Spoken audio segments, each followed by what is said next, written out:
ये सरकार नमस्कार, माहौल जबरदस्त शानदार। सरकार आइए CA final revision test paper RTP भी देख लेते हैं सर। सर सबसे पहली बात, I hope and I expect and I pray कि आपने जो मैंने अभी 1 आवर में पूरा सर सारे अमेंडमेंट का जो रिवीजन लेक्चर डाला है वो देख लिया है, क्योंकि सर मान के रखिएगा लगभग 15 से 20 मार्क के एग्जाम में क्वेश्चन सर उसमें से बनेंगे। मेरे को ऐसा गट फीलिंग है बच्चों, क्लियर। सो केवल 1 आवर में सारे अमेंडमेंट कवर है एंड उसमें जो इंपॉर्टेंट है पॉइंट्स वो भी मैंने बोले हैं। एंड सर आई होप आपको मजा भी आया होगा, नो डाउट। सर सारे अमेंडमेंट कवर किए, पर सर बहुत इंपॉर्टेंट है एंड सर उसमें मैंने अमेंडमेंट नोट्स भी आपके लिए अपलोड किए। आइए सरकार आरटीपी रिवीजन टेस्ट पेपर भी देख लेते हैं बच्चों। अच्छा, आरटीपी के कई सारे क्वेश्चंस आपने नो डाउट कर लिए होंगे बेटा, पर 2-3 पॉइंट्स इसके बड़े अच्छे हैं जहां बच्चों को प्रॉब्लम आ रही थी, जहां उनको डाउट आ रहा था, इसलिए मैं पूरा आरटीपी का सॉल्यूशन भी आपके लिए यहां अपलोड कर रहा हूं। ध्यान दीजिएगा, कम वक्त में हम करेंगे पर जल्दी कर लेंगे और पूरा करेंगे आरटीपी को बेटा। ओके, ध्यान इधर बच्चों आपका। ओके सरकार, revision test paper of the institute sir May 24 exams के लिए जो इंस्टीट्यूट ने आपका रिवीजन टेस्ट पेपर अपलोड किया है, देखते हैं सर ध्यान से। 2-3 क्वेश्चन बड़े अच्छे हैं इसके बेटा। First case scenario based question बेटा। Dhairy Limited India, a registered supplier under GST in the state of Kerala, is engaged in supplying goods and services, ठीक है साहब। Dhairy Incorporation San Francisco USA is a subsidiary of Dhairy Limited India and is engaged in supply of information technology services to customers in USA बेटा। Okay, US में इसकी एक subsidiary company बेटा sir जो services वहां provide करती है बेटा, ठीक है।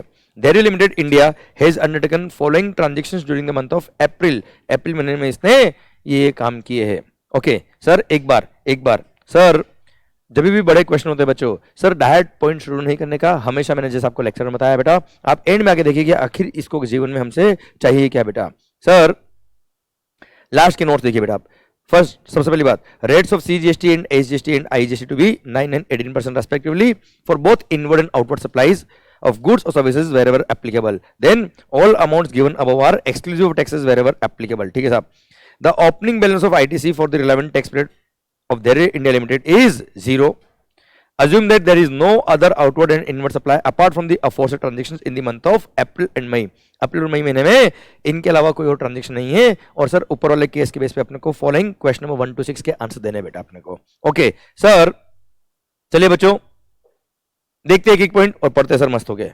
सरकार सबसे पहली बात, इसके ये फॉलोइंग ट्रांजेक्शन दे रखे अप्रैल महीने के बेटा। Okay, supplied large paper rolls to Ford Mount School Bengaluru बेटा, इसने पेपर रोल सप्लाई किए किसको? स्कूल को, बेंगलोर के स्कूल को बेटा, Karnataka, for printing of the question papers, ठीक है साहब। क्वेश्चन पेपर प्रिंट करने के लिए इसने पेपर सप्लाई किया। As directed by the school, Dhairy Limited delivered the paper rolls at a printing press located in Trivandrum Kerala. Okay सरकार, स्कूल ने बोला कि इन पेपर को आप डायरेक्ट डिलीवर कर दो, कहां पर सर? जो त्रिवेंद्रम केरला में जो प्रिंटिंग प्रेस है वहां पे बेटा, मतलब B2C supply sir, bill to ship to बेटा, हाँ है ना भाई। और बिल टू शिप टू के केस में हमारे कस्टमर कौन? हमारे कस्टमर बेंगलोर वाले, क्लियर। तो सर हमने तो बेंगलोर को सप्लाई किया, बेंगलोर का है बेटा कर्नाटका, हमारा ऑफिस का है बच्चा, we are located in Kerala. तो सर केरला से कर्नाटका गुड्स जा रही है बेटा, एक तरह से प्लेस ऑफ सप्लाई क्या कर्नाटका, इसलिए हमारे लिए क्या इंटर स्टेट क्या लगेगा बच्चा इसमें? IGST। अच्छा सेकंड थिंग बच्चों, सर जैसे मैंने आपको लेक्चर में ऑलरेडी बता रखा है, इसने गुड्स बेचा है सर, कंडक्ट ऑफ एग्जामिनेशन से रिलेटेड सर्विसेज दी होती तो उस पे GST एग्जाम्प्ट है, पेपर सप्लाई किया वो एग्जाम्प्ट नहीं होता बेटा, ठीक है। तो सर 18% इस पे क्या लगेगा बेटा? IGST। चलिए sir, bond amount recovered from outgoing managing director residing in Kerala itself of Dhairy Limited since he had left the employment before the contract period। Sir bond amount जब रिकवर करते हैं, हमने सर्कुलर पढ़ा हुआ है क्या? It is neither supply of goods not supply of service, ये consideration ही नहीं माना जाएगा, ये पेनल्टी का अमाउंट है, कोई GST नहीं लगेगा बेटा। फिर supplied steel sheets in the territorial waters of Dhruvank builders. Okay sir, sorry sir, Dhruvank builders को आपने टेरिटोरियल वाटर्स में गुड सप्लाई किया है। ओके मालिक, सर अब ये टेरिटोरियल वाटर कहां पर लोकेटेड है बेटा? टेरिटोरियल वाटर में कहां लोकेटेड है बेटा? Located at a distance of 12 nautical miles from the baseline of Kerala and 15 nautical miles from the base line of Tamil Nadu. तो नियरेस्ट बेस लाइन कहां से बच्चा? केरला से बेटा। और केरला से अगर नियरेस्ट बेस लाइन है तो केरला ही प्लेस ऑफ सप्लाई माना जाएगा। एंड सर हम भी केरला के, ये भी प्लेस ऑफ सप्लाई भी केरला, तो क्या लगेगा भाई? CGST and SGST 99% each. Received an advance for future supplies of goods from a customer based in Kerala. Okay, sir Kerala का कस्टमर है भाई, उसे गुड्स के रेस्पेक्ट में एडवांस रिसीव हुआ है, तो आपको पता है गुड्स के रेस्पेक्ट में एडवांस अगर रिसीव होता है तो उस पर GST नहीं पे करना होता है। पर सर अगर मान लो इस क्वेश्चन में कहीं आपको रूल नंबर 42 और 43 के पर्पस के लिए कोई प्रोपोर्शनल रिवर्सल की बात आ रही है, तो टोटल टर्नओवर ऐड करते वक्त ये टोटल टर्नओवर का पार्ट बनेगा। क्लियर? ध्यान दीजिएगा, ये टोटल टर्नओवर का पार्ट बनेगा, क्योंकि एडवांस अगर गुड्स के रेस्पेक्ट में रिसीव होता है तो टाइम ऑफ सप्लाई तो आ गया बेटा, क्योंकि टाइम ऑफ सप्लाई सेक्शन में 12 सबसेक्शन 2 बोलता है क्या? Date of issue of invoice और receipt of payment whichever is earlier is the time of supply.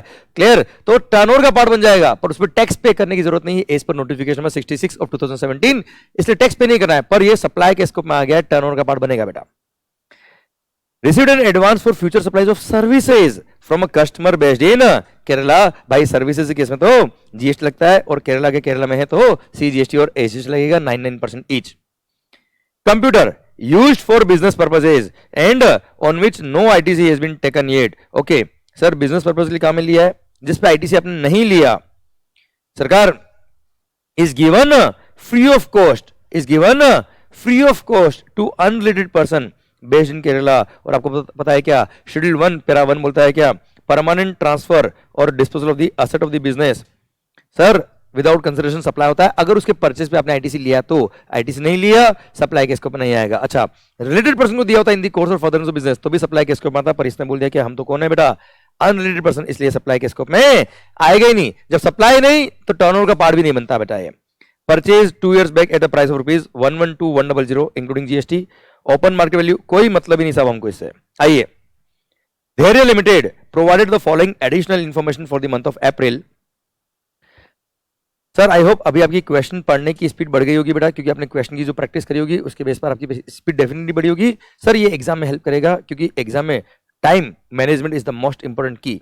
Sir the company paid sitting fee of ₹6 lakh to an independent director based at Cochin Kerala for attending the meetings. तो sir independent director मतलब employ नहीं है बेटा, employ नहीं मतलब यहाँ GST लगेगा। हम भी केरला के, सप्लायर भी केरला का बेटा, CGST और SGST लगेगा, प्लस इसमें लायबिलिटी RCM की आएगी, प्लस इसमें ITC भी मिलेगा बच्चा आपको। हाँ है ना भाई? चलिए, room charges of ₹2,25,000 paid to Hillwoods hotel located in Mumbai Maharashtra for stay of the CEO of the company on a business trip. भाई वो बिजनेस ट्रिप पे जाए या कहीं भी जाए, मुंबई महाराष्ट्र में रुका है तो होटल वाले ने सर CGST और SGST लगाया होगा मुंबई का बेटा, महाराष्ट्र का सर, जिसका हमको क्रेडिट नहीं मिलेगा, कोई ITC नहीं मिलेगा बच्चों। हाँ है ना भाई? Done.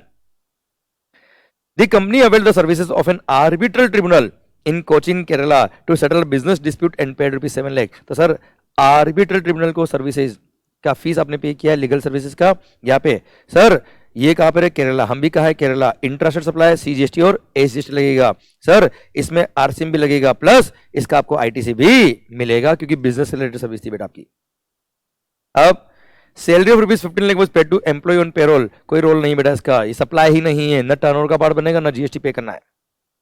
The company purchase a new machinery from a dealer based in Cochin Kerala for ₹12 lakh.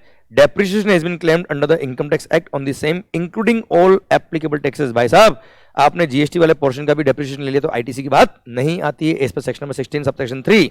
आइए, in the month of May Dell Limited sent a team of 25 employees to San Francisco for receiving the training in emerging information technologies। वाह, अपने employ को out of India भेजा training के लिए बेटा। फिर the training was given by Dhairya Incorporation USA at its office located in San Francisco. The expenses relating to such training were paid by Dhairya Limited to Dhairya Incorporation USA। Okay sir, आपने expenses का amount भी पे किया है। कुल मिला के सरकार आउट ऑफ इंडिया वाली कंपनी अपने आप में एक अलग कंपनी होगी बेटा, और इंडियन कंपनी अपने आप में एक अलग कंपनी बेटा। क्लियर? अब सर ध्यान देना बेटा, अगर आउट ऑफ इंडिया से आपने कोई सर्विसेज इंडिया में ली है बेटा, क्लियर, तो वो इंपोर्ट ऑफ सर्विस कब कहलाती है बेटा? सर 3 कंडीशन देना बेटा। Sir supplier out of India का होना चाहिए, रेसिपिएंट इंडिया का होना चाहिए और प्लेस ऑफ सप्लाई इंडिया होना चाहिए, तब जाके वो इंपोर्ट और सर्विस कहलाती है बेटा। यहां पे ट्रेनिंग दिया है, अरे क्लियर। और ध्यान देना बच्चों, जहां पे सर्विस, अच्छा पहली बात तो 1% इंडिया का 1% आउट ऑफ इंडिया का, section 13 of the place of supply लगेगा। और जहां पे service provider needs the physical presence of the person to provide his services, तो ऐसे केस में जहां सर्विसेज परफॉर्म करिए वही क्या होता है बेटा, प्लेस ऑफ सप्लाई। तो फिजिकल सर प्रेजेंस रिक्वायर्ड था टू प्रोवाइड द ट्रेनिंग, इसलिए वहां एम्प्लॉय को भेजा इसने। तो ऐसे केस में जहां सर्विसेज परफॉर्म करी वही प्लेस ऑफ सप्लाई होगा। सर्विसेज कहां परफॉर्म करी, यूएसए ऑफिस में परफॉर्म करी, तो प्लेस ऑफ सप्लाई क्या है, आउटसाइड इंडिया है। इसलिए सप्लायर आउट ऑफ इंडिया का, प्लेस ऑफ सप्लाई भी आउटसाइड इंडिया। अब भली रेसिपिएंट इंडिया का हो, ये इंपोर्ट नहीं है, और इंपोर्ट नहीं मतलब no GST is payable on this service. बात खत्म बेटा, क्लियर माहौल, आई थिंक मजा आया सर। सरकार फर्दर, धूम events limited, an event management company located and registered at Karnataka, had organized a cultural event in the month of May for Dhैर्य Limited in Dubai. Dhैर्य Limited paid a sum of rupees 10 lakh to Dhoom Events Limited for the same. अच्छा, देना event management services, organizing the event की services बच्चा, clear. जब दोनों person India के बेटा, ये भी कर्नाटका का, हम भी केरला के बेटा, तो ऐसे केस में सेक्शन में 12 लगेगा। और सर सेक्शन में 12 सबसेक्शन 7 बोलता है क्या, सर अगर रेसिपिएंट जीएसटी में रजिस्टर्ड है तो इवेंट भली दुबई में हो, वर्ल्ड में कहीं भी हो, इंडिया में हो, कहीं भी हो, वी डोंट केयर, रेसिपिएंट का location is the place of supply. बात खत्म बच्चा। तो सर रेसिपिएंट का है केरला, तो Kerala will be the place of supply. अब इस केस में सप्लायर कहां का बेटा, कर्नाटका का, तो कर्नाटका से हमने सर्विसेज ली, and POS will be Kerala. POS Kerala मतलब सप्लायर कर्नाटका का, रेसिपिएंट प्लेस ऑफ सप्लाई क्या हो गया, केरला। इंटरसेट सप्लाई क्या लगेगा, आईजीएसटी लगेगा, और इसका हमको आईटीसी भी मिलेगा। पर ध्यान रखना ये मई महीने का बेटा, अप्रैल महीने का अलग होगा, मई का अलग होगा। आगे देखते हैं क्वेश्चन ने क्या पूछा बेटा अपने से। Okay done sir, based on the facts of the case scenario given above, choose the most appropriate answer of question number 1 to 6 below. Okay, first, which of the following activities or transactions undertaken by Dhairya Limited do not amount to supply? इनमें से supply कौन सा नहीं है? First, supply of steel sheets in territorial waters बेटा। Sir ये supply किसको माता बच्चा हमने बात करी थी बेटा। Computer being used for business purpose given free of cost to unrelated person, ये सप्लाई के स्कोप में नहीं आता। हमने देखो ऊपर देखा बेटा, ये रहा कंप्यूटर्स का है बेटा, ये रहा कंप्यूटर्स, ये सप्लाई के स्कोप में नहीं आता। तो सर एक तो पॉइंट ये, मतलब हम टिक करते थे इसको बेटा, ये सप्लाई के स्कोप में नहीं आता। फिर थर्ड पॉइंट क्या है, supply of paper roles for printing of question paper two fort mount senior secondary school, ये सप्लाई है बेटा, सप्लाई के स्कोप में आता है। हमसे पूछा है क्या, सप्लाई के स्कोप में क्या नहीं आता है। फिर fourth, recovery of bond amount from outgoing managing director, ये भी सप्लाई के स्कोप में नहीं आएगा। सो आंसर है क्या, 2 and 4। तो सर 2 and 4 दिया है का ए में, तो आप बन गए, हम क्या बन गए, करोड़पति बच्चा। आइए बच्चों क्वेश्चन नंबर 2 देखते हैं।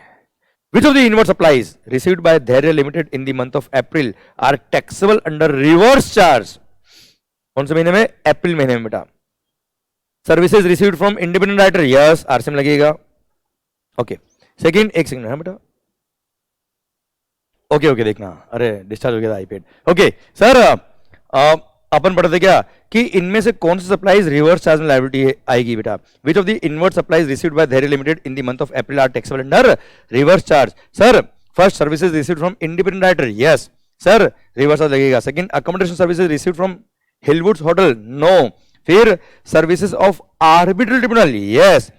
New machinery purchase from dealer based in Cochin, sir machine purchase करने पे रिवर्स चार्ज नहीं है। सैलरी पे टू एम्प्लॉयज ऑन रोल, ना ना ना ना ना हो पाएगा, क्लियर। तो ऐसे केस में choose the most appropriate answer 1 and 3।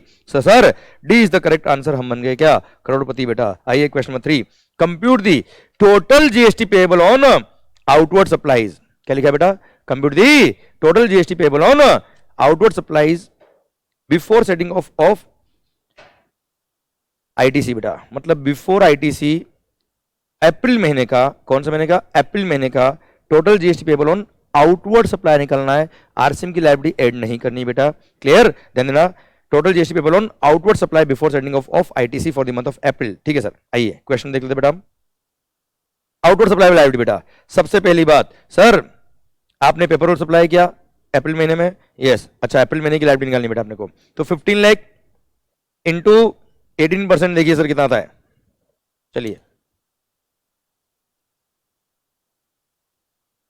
15 lakh into 18% कितना है मालिक, 270 IGST बेटा, ये है क्या IGST, ठीक है सर, ओके। फिर सेकंड पे सप्लाई ही नहीं आए, थर्ड पे सर CGST और SGST, तो सर यहां मैं लिख देता हूं क्या CGST, और जितना सी का लाइबिलिटी आएगा उतना ही इसका आएगा बेटा, तो सी का लाइबिलिटी बेटा 6 लाख इंटू 9% ऑब्वियसली 54,000 बेटा, ओके 54,000 CGST का आएगा, उतना ही हम एस में लिख देंगे बेटा बाद में। फिर सर गुड्स केस में सप्लाई की लाइबिलिटी आती नहीं बेटा, यहाँ पर 4,90,000 4,90,000 4,90,000 इंटू 9% कितना हो मालिक 44,100 सी और एस की लाइबिलिटी बेटा। फिर कंप्यूटर पे कोई एडिशन नहीं है, हटाओ। फिर ये आरसीएम की लाइबिलिटी बेटा हमें मतलब अभी नहीं है बेटा। फिर रूम चार्जेस का क्रेडिट नहीं मिलता है, आर्बिट्रल ट्रिब्यूनल आरसीएम की लाइबिलिटी, हमें आउटपुट सप्लाई पे लाइबिलिटी निकालना बच्चे। फिर सैलरी पे मतलब नहीं है, यहाँ पे डेप्रिसिएशन क्लेम के लिए आईटीसी वाला पॉइंट है, हटाओ। फिर ये आउट ऑफ इंडिया वाली सर्विस जो आपने ली है उसमें कोई टैक्स पे करने की जरूरत नहीं है, खत्म। ये वाला देख लो आप, हाँ ये तो इवेंट मैनेजमेंट सर्विस परचेज करी बेटा, इसका आपको आईटीसी मिलेगा, ठीक है इनवर्ट सप्लाई हो गया है तो बेटा बस खत्म। तो आउटवर्ड सप्लाई पे लायबिलिटी बेटा कितने ही बच्चे 54,000 प्लस 44,100 कितना आ गया बच्चे 98,100 CGST 98,100 SGST and IGST 2,70,000 is the liability, gross tax liability on your outward supply. देखते बच्चों question number 3 98,100 and 270 is the IGST, B is the correct answer। Bharat माता की जय। सरकार आइए question number 4, compute the total ITC admissible to Dhairya limited for the month of April. April महीने में कितना आईटीसी अवेलेबल है वो देखना है बेटा अपने को, आईटीसी कितना अवेलेबल है वो देखना बच्चा अपने को, क्लियर सर। आइए अब आईटीसी के लिए इनवर्ट सप्लाई बेटा, चलिए ये आपका आउटवर्ड सप्लाई था, ये हटाओ ये हटाओ, एडवांस रिसीव हटाओ, ये आपकी आउटवर्ड सप्लाई थी, ये रहा। सबसे पहला क्या है, ये भी सप्लाई हटा दिया। सर डायरेक्टर को जो आपने सिटिंग फीस पे किया है कितना 6 लाख, इस पे सी और एस की रिवर्स लायबिलिटी, इसका आईटीसी आपको मिलेगा बेटा, तो 6 लाख इंटू 9% कितना हुआ 54,000। तो यहां मैं लिख रहा हूं सी जीएसटी का आईटीसी बच्चा, जो सी का होगा वही आई का भी होगा बेटा, वही एस का भी होगा बेटा, तो सी जीएसटी 54,000 आगे ऐड करेंगे और देखते हैं।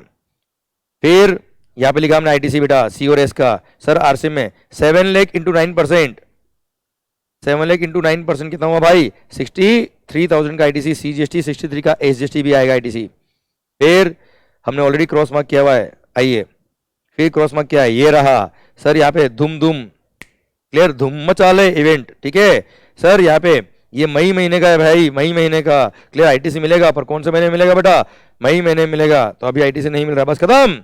चलिए सर 54,000 प्लस 63,000 कितना होता है 117,000 सीजीएसटी 117,000 एसजीएसटी आपको आईटीसी मिलेगा। देखते हैं बच्चों सर हम बने कि नहीं बने करोड़पति बच्चा। Sir question number 4 CGST 117 SGST 117 IGST nil, question number 4 खत्म होता है। अब आई होप समझ में आ रहा बच्चों। देखिए मालिक question number 5, sir whether GST is applicable on the event organised by Dhoom events limited, whether GST is applicable, yes for Dhairya limited in Dubai, what is the place of supply in such case. भाई Dubai में event organise करो या हिंदुस्तान के किसी भी part में करो कोई फर्क नहीं पड़ रहा, दोनों पर्सन इंडिया के हैं, इसलिए जहां इवेंट हो रहा है that is sir resident registered है, उसका location is the place of supply, तो रेसिडेंट कहां है sir, sir Kerala, Kerala is the place of supply बेटा, हाँ है ना भाई।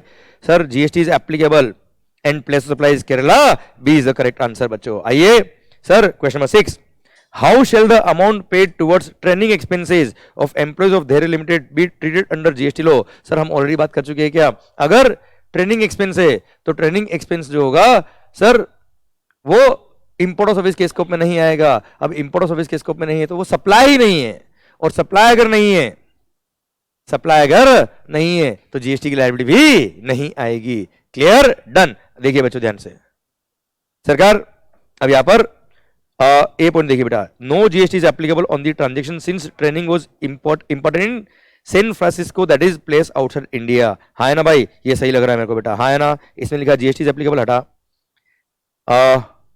धैर्य incorporation is required to obtain registration, हटा। सर चलिए रिक्वायर्ड टू ऑब्टेन रजिस्ट्रेशन नहीं बेटा, clear, A is the correct answer. Bharat माता की जय। सर क्वेश्चन खत्म होता है अब, आई होप मजा आया बेटा आपको, ठीक है। आइए case scenario number 2, alpha cargo private limited, a company registered under GST in the state of Rajasthan is engaged in supplying services of transportation of the goods, okay, goods transport की service ये provide करता है। In addition to its head office registered in Rajasthan, the company has also obtained registration in other states. Sir, कोई बात नहीं sir, in addition to its head office registered in Rajasthan, the company has also obtained registration in other states where it is operating as a supplier of goods transport services. Okay, sir, इसने other state में भी services provide करने के लिए registration वहां ले रखा है बेटा। ओके सर, राजस्थान में तो रजिस्टर्ड है ये बेटा, अदर स्टेट में भी रजिस्टर्ड बेटा। During the month of January following transactions were undertaken बेटा। सर जनवरी महीने में फॉलोइंग ट्रांजेक्शन उन्होंने अंडरटेक किए बेटा। अच्छा एक बार आइए, अल्टीमेटली अपने को करना क्या है वो देख लीजिए, सो दैट आपका स्पीड बनता जाएगा क्वेश्चन पढ़ते पढ़ते ही बेटा। Sir time management is very important in exams.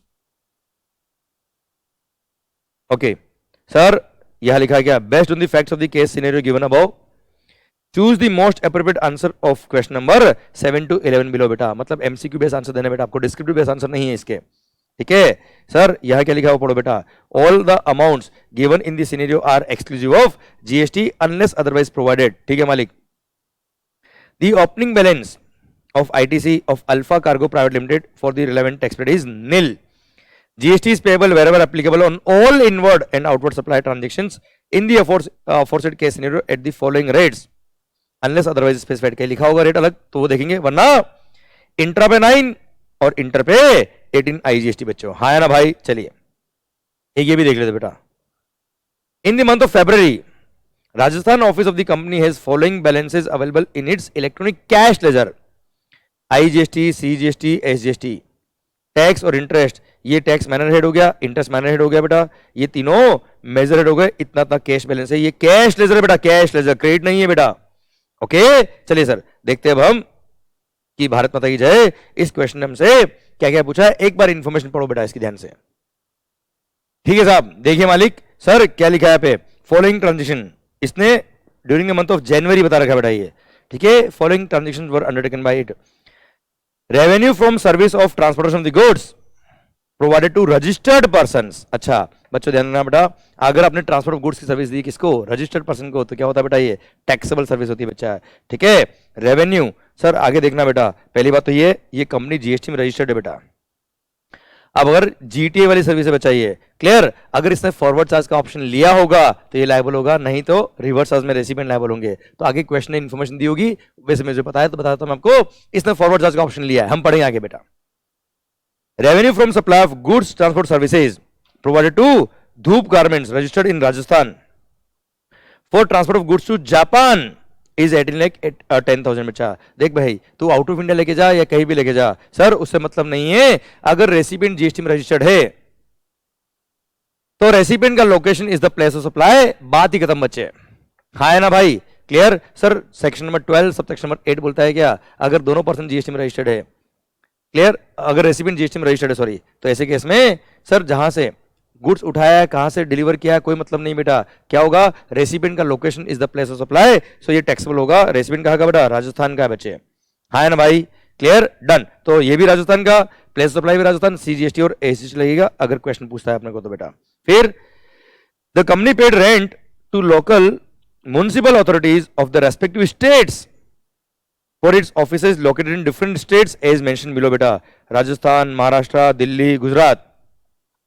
The invoice was issued by local municipal authority in these states to offices of the company located in respective state। तो respective state वालों को respective local state authority ने local municipal authority ने क्या किया बच्चे, bill issue किया। और आपको पता है क्या, renting of immovable property by central government, state government, union territory और local authority to a registered person के केस में टैक्स लगता है, वो भी आरसी में लगता है। और रेस्पेक्टिव सर हर स्टेट में जब टैक्स पे किया होगा तो ध्यान रखना बेटा, रेस्पेक्टिव स्टेट गवर्नमेंट, स्टेट में जो लोकल म्युनिसिपल अथॉरिटी होगा वो सप्लायर है। और रेंटिंग ऑफ इमूवेबल प्रॉपर्टी के केस में प्रॉपर्टी का location he place of supply होता है, इसलिए हमेशा सीजीएसटी और एसजीएसटी ही लगता है। तो राजस्थान वाली प्रॉपर्टी के लिए सी और एस राजस्थान का, महाराष्ट्र में सीजीएसटी और महाराष्ट्र का एसजीएसटी बेटा, हाँ है ना भाई, और रेस्पेक्टिव स्टेट वाइज पे करेगा बेटा ये।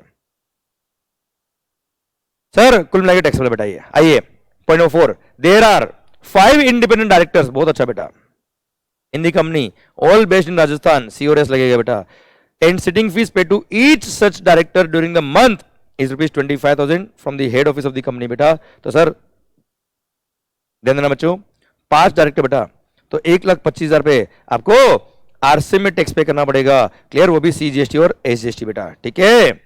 चलिए, out of these directors mister X a chartered accountant and an LLP and an, वापस पढ़ना बेटा, an independent director of the company is also partner in the ABC LLP a chartered accountant firm in Delhi बेटा, ठीक है। हमारा एक independent director है जो एक एबीसी एलएलपी में पार्टनर भी है बेटा, दिल्ली की फर्म है बेटा। ABC LLP provided professional services to the company during the month बेटा, ठीक है। The LLP has issued an invoice of ₹1,50,000 on head office in the month of January बेटा। ओके सर, ये हम सब बात करेंगे कौन से महीने की, जनवरी महीने की। जनवरी महीने में इसने क्या किया बेटा, 1,50,000 का बिल लिखा बेटा। सप्लायर दिल्ली का, रेसिपिएंट कहाँ का है सर, राजस्थान का। इसने बिल पे क्या लगा होगा बच्चा, आईजीएसटी, और आईजीएसटी लगा के बिल दिया होगा, और ये हमारे लिए इनवर्ट सप्लाई है। हमने अगर फॉरवर्ड चार्ज का ऑप्शन लिया होगा तो हमें आईटीसी भी मिलेगा बेटा। Another independent director, Mr. Z, on account of his long-term relationship with the Alpha Cargo Private Limited, has provided personal guarantee of ₹1 crore to Dhan Bank for loan taken by the company। मैं आपको already amendment lecture में भी पढ़ा चुका हूँ, main lecture में भी पढ़ा चुका हूँ, और अभी रिवीजन लेक्चर जो मैंने पढ़ाया उसमें बताया था मैंने कि इसका क्वेश्चन आना चाहिए। और सर ध्यान देना, पर्सनल गारंटी अगर दी किसी डायरेक्टर ने तो सप्लाई के स्कोप में नहीं आएगी, value shall be deemed to be nil. और यहाँ पे personal guarantee by the director is not chargeable to GST बेटा, हाँ है ना भाई। Sir done. आइए, he has not charged any commission or brokerage for the same, वो चार्ज कर भी नहीं सकता बेटा। Sir now the company obtained services of Mr. Y based in Rajasthan who is providing agency services for payment of annual road tax payable to the government for the vehicles owned and operated by the company बेटा, ठीक है साहब। जो company के vehicles है उसका road tax जो पे करना होता है, एनुअल रोड टैक्स, उसके लिए हमारा एजेंट कौन है, mister Y. Mr. Y issued an invoice amounting to ₹10 lakh on the head office, जो राजस्थान में है। Such amount includes ₹9,50,000 is amount of road tax paid on actual basis and is indicated separately in the invoice, and ₹50,000 is free of Mr. Y for the said service। तो obviously 9,50,000 जो आपको पे किया है वो एज अ प्योर एजेंट पे किया है, प्योर एजेंट की सारी कंडीशन पूरी करता है, इसलिए वैल्यू केवल कितना बेटा, 50,000, और इसमें जीएसटी लगेगा बेटा, सीजीएसटी और एजीएसटी बेटा। आइए, the company also paid an amount of ₹5 lakh for an event related to goods transport industry in the state of Rajasthan as sponsorship amount. और आपको पता है बेटा क्या सर, स्पॉन्सरशिप सर्विसेज अगर आपने ली है, क्लियर, तो सर्विस रेसिपिएंट अगर बॉडी कॉर्पोरेट या partnership firm located in taxable territory होता है तो ऐसे केस में टैक्स लगता है, वो भी आरसी में लगता है। अब हमने स्पॉन्सरशिप का अमाउंट पे किया, मतलब वी आर द रेसिपिएंट। अब आप देखो, हम बॉडी कॉर्पोरेट एक नहीं है, अल्फा कार्गो प्राइवेट लिमिटेड, मतलब we are company, we are body corporate, और यहां जीएसटी लगेगा वो भी आरसी में लगेगा बच्चा, clear, done. Point number 7 very important, the company who is registered as a GTA has opted for payment of GST on goods transportation services on forward charge basis, मतलब ये फॉरवर्ड चार्ज में tax पे करेगा तो सारा input tax credit भी इसको मिलेगा बेटा, ठीक है। चलिए, ये फरवरी महीने में कैश रेजिडेंस जो बैलेंस है वो दे रखा बेटा, ओके, माहौल खत्म। ध्यान देना बेटा, क्वेश्चन अगर रेट ऑफ टैक्स अलग से दे रखा तो वो देखना है, नहीं तो इंट्रा पे 99, इंटर पे 18, ठीक है सर। आइए,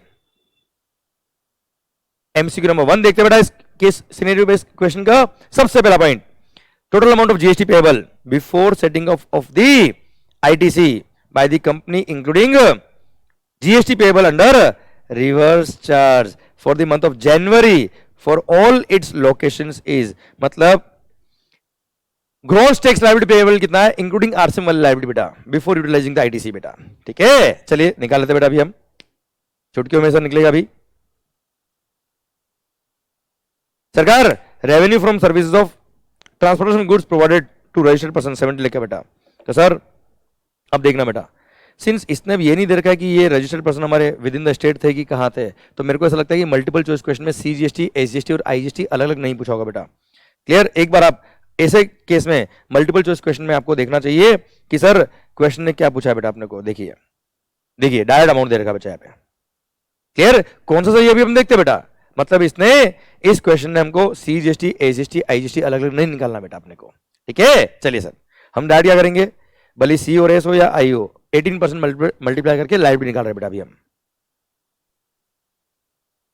क्योंकि रजिस्टर्ड पर्सन कहाँ लोकेटेड वो तो दिया ही नहीं बेटा इसने। इसलिए मेरे को पता पड़ा कि हिंट लगा मेरे को कि C और S और I का अलग अलग कैलकुलेशन नहीं होगा इस क्वेश्चन में बेटा। आइए 70 लाख पर सर 18%, 70 लाख पर मल्टीप्लाई बाय 18% कितना था बच्चा, 12,60,000 बच्चों। क्या लिख रहा हूं मैं, 12,60,000 plus revenue from supply of goods transport services provided to Dhoop garments registered in Rajasthan for transfer of goods to Japan 18,10,000। कोई मतलब नहीं बेटा, जापान हो या कहीं भी हो, हमने पढ़ लिया ऑलरेडी, टैक्सेबल है बेटा ये 18%। सॉरी सर 3,25,800, हाँ है ना भाई। फिर the company paid rent to local municipal authorities of respective states for its offices located in different states as mention below बेटा। अच्छा देना बेटा, अपने से क्या पूछा बेटा इसने, total amount of GST payable before setting of ITC by the company including GST payable under reverse charge for the month of January for all its location बेटा। मतलब केवल राजस्थान का नहीं निकलना बेटा।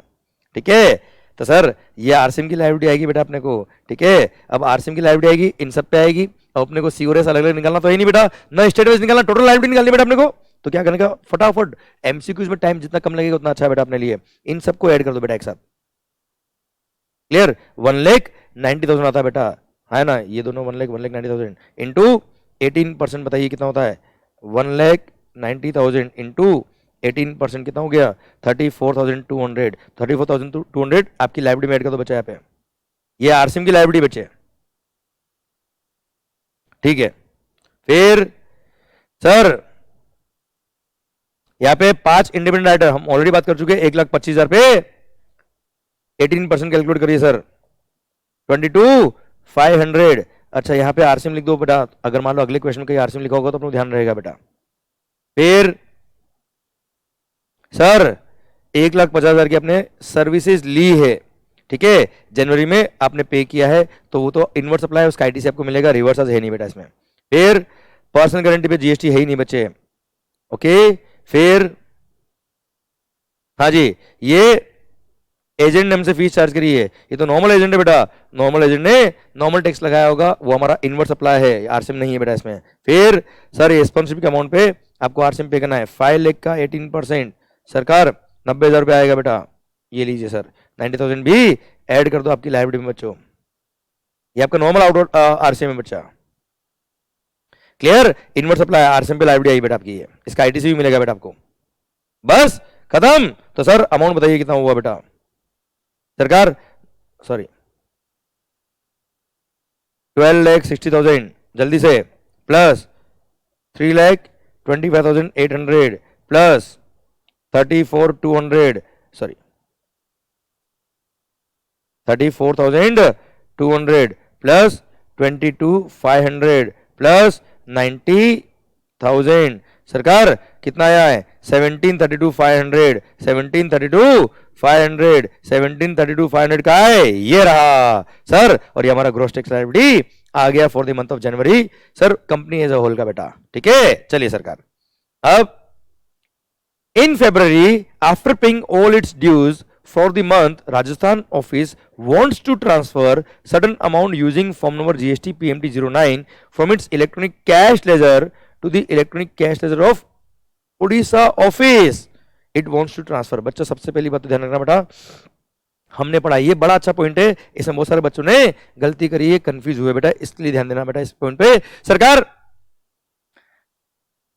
आप इलेक्ट्रॉनिक कैश लेजर के किसी भी मेजर हेड के किसी भी माइनर हेड से किसी भी दूसरे मेजर हेड के किसी भी माइनर हेड में फंड ट्रांसफर कर सकते हो with in the same registration number. पर अगर आपको डिस्टिंक्ट पर्सन को भी फंड ट्रांसफर करना है, यस बिल्कुल आप कर सकते हो, पर ध्यान देना हमने पढ़ा है CGST और IGST, CGST और आईजीएसटी के किसी भी मेजर हेड के सॉरी सीजीएसटी और आईजीएसटी के मेजर हेड में किसी भी माइनर हेड में अगर फंड है तो आप सामने वाली जो डिस्टिंक्ट पर्सन है उसको आप सीजीएसटी और आईजीएसटी में फंड ट्रांसफर कर सकते हो, कोई तकलीफ नहीं बच्चों। पर ध्यान ना सर, सी और आई का ही फंड ट्रांसफर हो सकता है, एसजीएसटी का फंड ट्रांसफर नहीं हो सकता। हमने पढ़ा है बेटा अच्छे से, ठीक है। अब पढ़ो, it wants to transfer from tax minor head under IGST major head amounting to ₹12,000 as tax under CGST head. ये कर सकता है बेटा ट्रांसफर, कोई दिक्कत नहीं बेटा।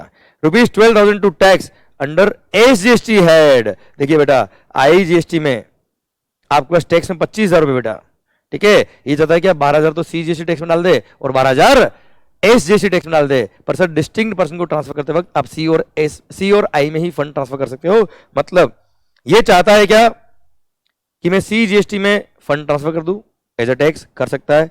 मैं एसजीएसटी हेड में as a tax fund transfer करूं, ये नहीं हो पाएगा बेटा। क्लियर? क्योंकि डिस्टिंक्ट पर्सन को ट्रांसफर करना तो सी और आई में ही ट्रांसफर हो सकता है, तो 12,000 तो हो जाएगा बच्चा। Second, from interest minor head, तो किसी भी मेजर हेड के किसी भी माइनर हेड से फंड ट्रांसफर हो सकता है, कोई दिक्कत नहीं। पर आई और सी का ही फंड ट्रांसफर हो सकता है, आई और सी में सामने वाले के बेटा। Interest under the major head of CGST 3,000 as interest under IGST head, बिल्कुल सही चलेगा sir. SGST ₹3,000 to interest under IGST बेटा, एसजीएसटी का भी फंड ट्रांसफर नहीं हो सकता है, तो सर ये हो सकता है बड़ी ओडिशा ऑफिस को बेटा। Balance under all the heads in the electronic cash reserve of Odisha office is nil at that time. मतलब ओडिशा ऑफिस में बैलेंस नहीं था, जहां से ट्रांसफर करना है, कहां से, राजस्थान से, वहां तो बैलेंस था बेटा, ठीक है। The balance of tax under IGST CGST and SGST head of electronic cash reserve of Odisha office and that of interest under IGST, CGST and SGST head of electronic cash reserve of Rajasthan office will be okay sir. मतलब fund transfer करने के बाद Odisha office के sir respective head में कितना balance होगा and Rajasthan के respective major head में कितना फंड बैलेंस बचेगा वो हमको देखना है बेटा, ठीक है। तो सर टैक्स में उड़ीसा के टैक्स में कितना बैलेंस जाएगा बेटा और राजस्थान के इंटरेस्ट में कितना बैलेंस बचेगा वो देखना है बेटा अपने को। Clear sir? बैलेंस कितना बचेगा, पहले हम उड़ीसा के टैक्स में कितना जा रहा बचा, या देखिए बेटा सर हमको 12,000 ट्रांसफर कर पाएंगे हम सीजीएसटी हेड में बेटा।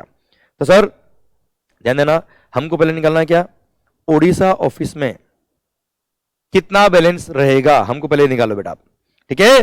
तो उड़ीसा के सीजीएसटी में टैक्स में जाएगा 12,000 बेटा।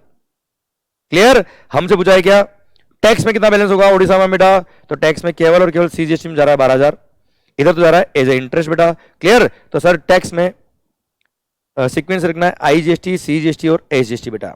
तो सर आईजीएसटी टैक्स में बैलेंस होगा 0, एसजीएसटी हेड में कितना होगा 0, और सी में आप जा रहे हो कितना 12,000। ये आंसर हो गया उड़ीसा के लिए बेटा। अब बैलेंस बचेगा इंटरेस्ट हेड में आईजीएसटी, सीजीएसटी और एसजीएसटी अंडर राजस्थान बेटा। तो सर राजस्थान से जब हमने फंड ट्रांसफर किया तो ऑलरेडी बैलेंस कितना है बेटा, देखिए ध्यान से, राजस्थान में ऑलरेडी ये बैलेंस है बेटा सी, एस और आई का बेटा, ठीक है। अब आपने कौन सा फंड ट्रांसफर किया बेटा, ये वाला अलाउड है केवल ए वाला बेटा। सी का 3,000 का जो इंटरेस्ट था वो आपने ट्रांसफर कर दिया कहां पर, उड़ीसा के आईजीएसटी वाले इंटरेस्ट में बेटा। तो राजस्थान के इंटरेस्ट वाले माइनर हेड में सी, एस और आई में क्या क्या बैलेंस रहेगा बेटा अपना, तो सरकार सी के 3,000 का इंटरेस्ट वाला कुल मिला के बेटा, तो सी का इंटरेस्ट 3,000 वो हो जाएगा नील, बाकी बैलेंस एज इट इज रह जाएगा बच्चा। तो 2,000 आईजीएसटी ये नील और 3,000 एसजीएसटी बेटा। तो सरकार आई में कितना था बेटा 2,000 ना बच्चा, 2,000 आईजीएसटी, इंटरेस्ट वाला हेड में कितना बच जाएगा 2,000, ये है नील और ये है 3,000। क्लियर? देख लीजिए बेटा सर कहां पे आ रहा है ये आंसर, ये रहा, A is the correct answer. Clear? बन गए हम क्या करोड़पति, क्योंकि सर टैक्स उड़ीसा वाले में नील 12,000 एंड नील, ये रहा नील 12,000 नील, और राजस्थान के इंटरेस्ट वाले हेड में कितना बचेगा 2,000 नील और 3,000, 2,000 नील और 3,000 IGST, CGST and SGST respectively. Bharat माता की जय। This was a very smart question, बहुत अच्छा क्वेश्चन था बेटा ये, ध्यान देना। क्लियर? ये पहली बार पूछा है कभी एग्जाम में या आरटीपी में बेटा, ध्यान रखिएगा बच्चा इसका। और इसकी वजह से आपके शायद कॉन्सेप्ट भी क्लियर हुए होंगे, आपको ये कॉन्सेप्ट और क्लियरिटी के साथ समझ में आया होगा बच्चा। आओ मालिक, क्वेश्चन नंबर 9 सर, ध्यान देना, total amount payable to mister Y including GST as applicable is, मतलब वाई को कितना अमाउंट पे करना है इंक्लूडिंग जीएसटी। चलिए, वाई वाला पॉइंट क्या है? पहली बात तो वाई वाला पॉइंट ही क्या है वो याद नहीं होगा शायद अपने को। कहां गया मिस्टर वाई? ये रहा भाई साहब, वाई को 9,50,000 तो पे करना है एज ए प्योर एजेंट, 50,000 पे सी प्लस एस भी पे करना है बेटा आपको। क्लियर? तो सर रेट ऑफ टैक्स कितना बचा अपना? 99% मतलब 18% बेटा। क्लियर? तो सर ध्यान दीजिए, 50,000 पे लगेगा 18%, तो 50,000 इंटू 18% कितना हुआ बेटा? 9,000। तो सर 10,09,000 पे करना होगा बेटा। कितना बेटा? 10,09,000। क्लियर? समझे मेरी बात? चलिए देखिए ध्यान से, आंसर क्या है बेटा इसका? सर डी, 10,09,000 आपको पे करना है टू दी मिस्टर वाई, क्योंकि 9,000 ही टैक्स लगेगा बच्चा इसके अंदर। अरे ठीक है सर, आइए sir next question, total ITC available to the company at the pan India level is, क्या सर कितना आईटीसी अवेलेबल है? देखिए ऑप्शन के अंदर अपने को दे रखे option CGST, SGST, IGST वगैरह भी अलग अलग दे रखा है, मतलब आप आईटीसी कैलकुलेट करते वक्त सी, एस और आई अलग अलग कैलकुलेट करना। ओके चलिए सरकार, पैन इंडिया लेवल बेटा, ब्रांच वाइज नहीं देखना है, पैन इंडिया लेवल पर सी में कितना बैलेंस होगा, एस में कितना, आई में कितना बेटा, आईटीसी। आइए मालिक, ये रहा सबसे पहली बात तो ये कि सर ये आपका आउटवर्ड सप्लाई बेटा, ये आपका आउटवर्ड सप्लाई बेटा।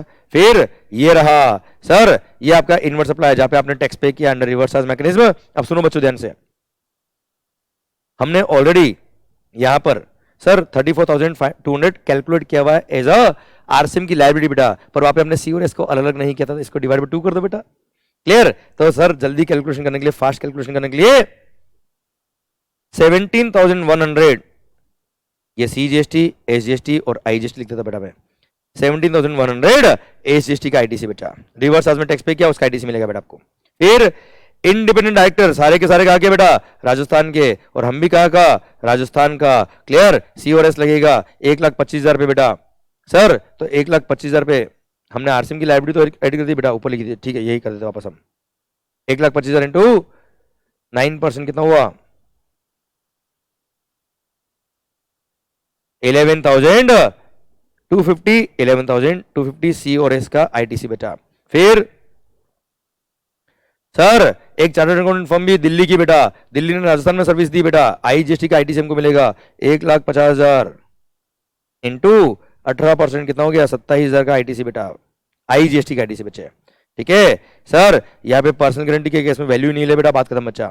फिर मिस्टर वाई को 50,000 आपने जो टैक्स पे किया है, 50,000 रुपए का जो वैल्यू, उसमें 9,000 रुपए जो टैक्स पे किया था बेटा, उसमें सी और एस मतलब 4,500 सी और एस होगा बच्चा। ठीक है ना, ये फायदा होता है पहले से लिखने का, सी और एस की आई है बेटा।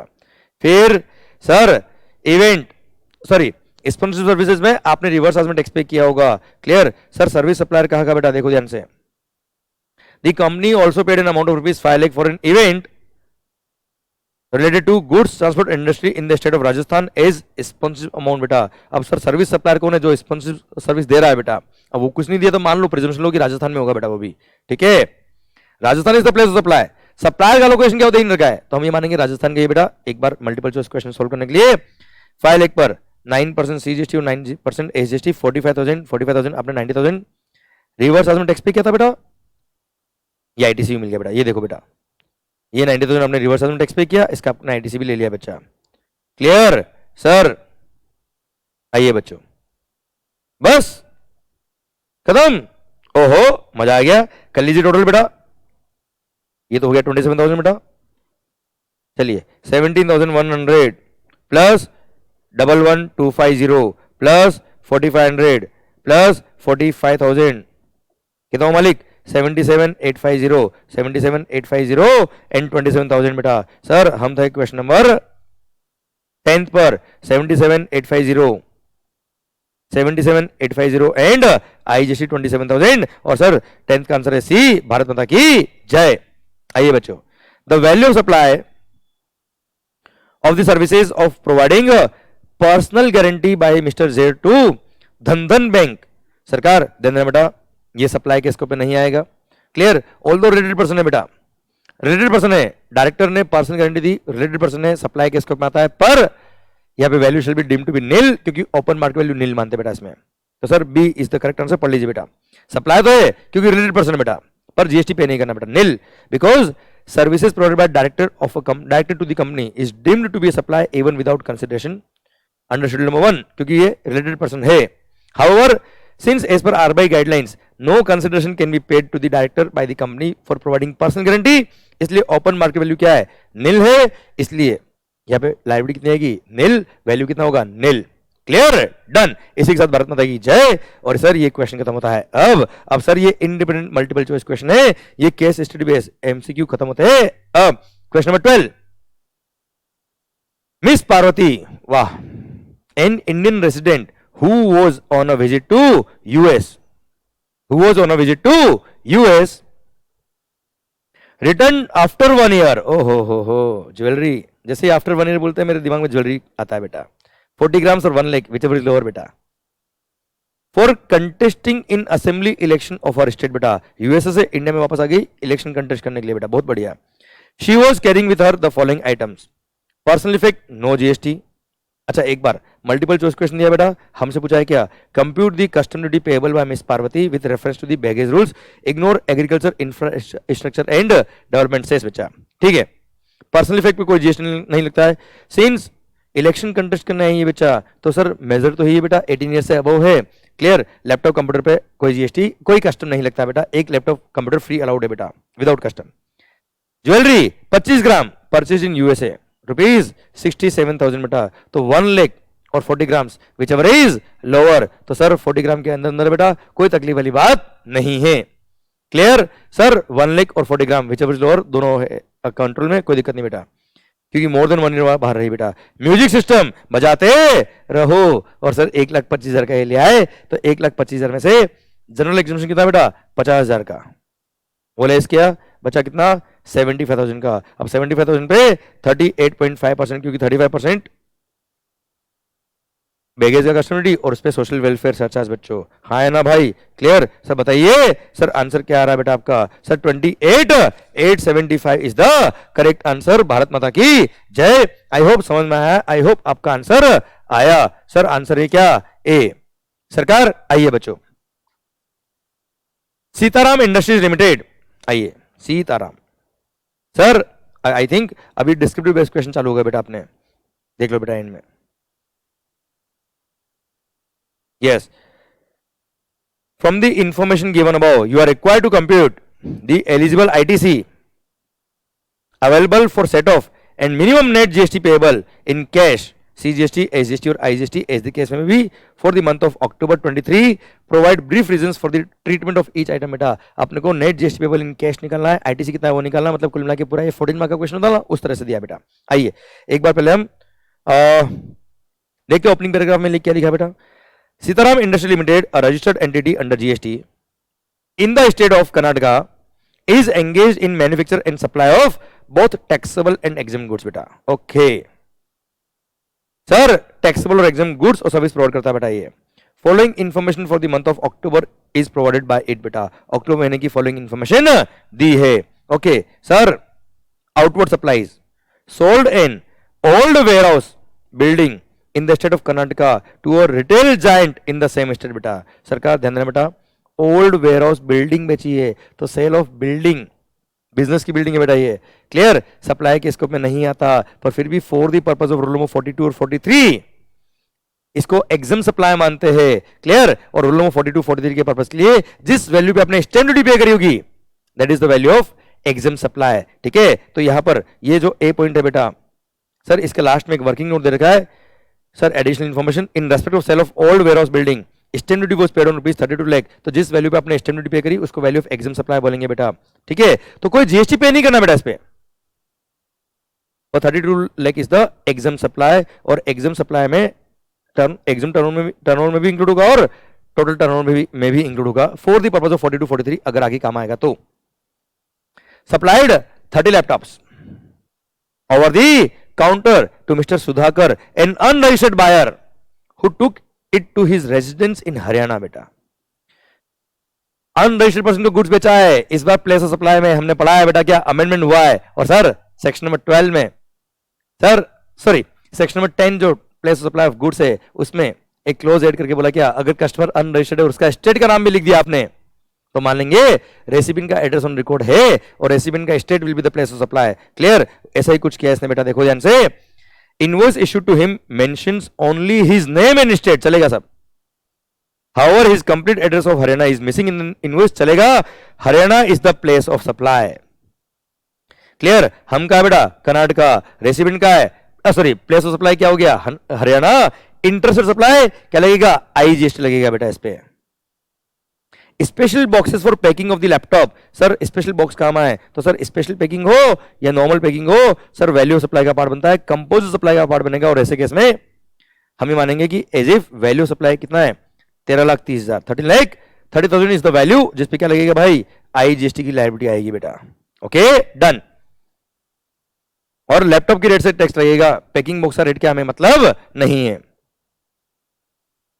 Provided direct selling agent services to Kumkum bank registered in Karnataka, sir direct selling agent के केस में रिवर्स आ सकता है अगर service supplier is an individual. Sir यहां पे कौन है सीताराम इंडस्ट्री लिमिटेड, खुद अगर बॉडी कॉर्पोरेट है तो सरकार यहाँ पे कोई रिवर्स चार्ज नहीं, फॉरवर्ड चार्ज में खुद को टैक्स पे करना है बेटा। ये कर्नाटका का है, बैंक भी का है कर्नाटका का है, यहाँ पे सीजीएसटी और एसजीएसटी की लायबिलिटी आएगी फॉरवर्ड चार्ज मैकेनिज्म में खुद की। Provided pure labour services pertaining to a single residential unit in Mumbai Maharashtra otherwise then as a part of a residential complex for erection and installation of renovation work for a client registered in Maharashtra बेटा। Sir single residential unit का नया construction अगर आप करते pure labour base पे तो GST exam था, ये टैक्सेबल होगा और टैक्सेबल होगा। तो सर प्लेस ऑफ सप्लाई क्या है जहां प्रॉपर्टी लोकेटेड है, प्रॉपर्टी क्या है बेटा महाराष्ट्र में है बेटा। क्लियर, अब महाराष्ट्र में अगर प्रॉपर्टी है तो प्लेस ऑफ सप्लाई महाराष्ट्र हो गया, सप्लायर कहां का कर्नाटका का, यहाँ पे आईजीएसटी की लायबिलिटी आएगी।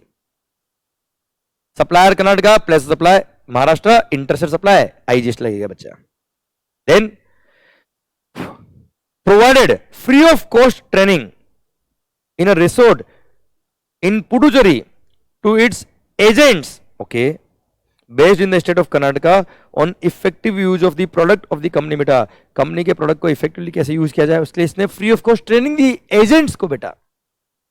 Open market value of the set service is 1 lakh, value supply of service of like kind and like quality is 120। पहली बात तो ये आपने फ्री ऑफ कॉस्ट सर्विसेज दी है, देन देना बेटा फ्री ऑफ कॉस्ट अगर आपने सर्विसेज दी इन द कोर्स और furtherance of business to your related person और डिस्टिंक्ट पर्सन, तो ऐसे केस में सप्लाई केस के ऊपर आता है।